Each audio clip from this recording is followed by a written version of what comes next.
Hereditary despotism is, then, in essence and sentiment democratic, because it chooses from mankind at random.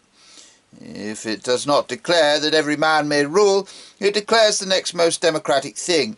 It declares that any man may rule. Hereditary aristocracy is a far worse and more dangerous thing, because the numbers and multiplicity of an aristocracy make it sometimes possible for it to figure as an aristocracy of intellect.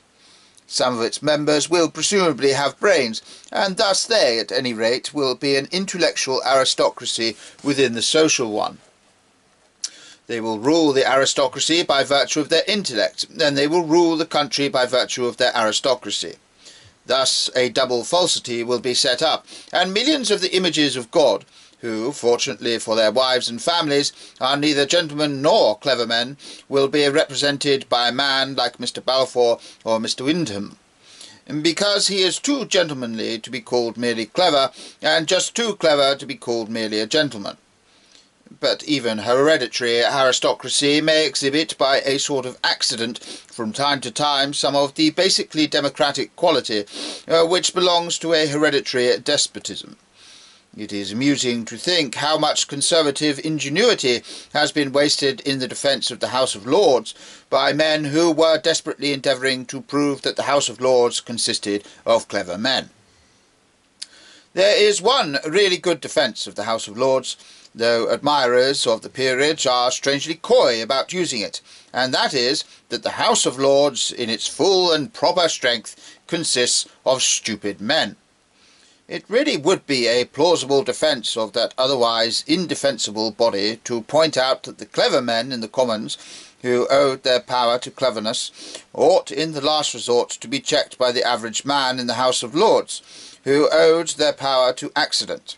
Of course, there would be many answers to such a contention, as, for instance, that the House of Lords is largely no longer a House of Lords, but a house of tradesmen and financiers, or that the bulk of the commonplace nobility do not vote, and so leave the chamber to the prigs, and the specialists, and the mad old gentlemen with hobbies.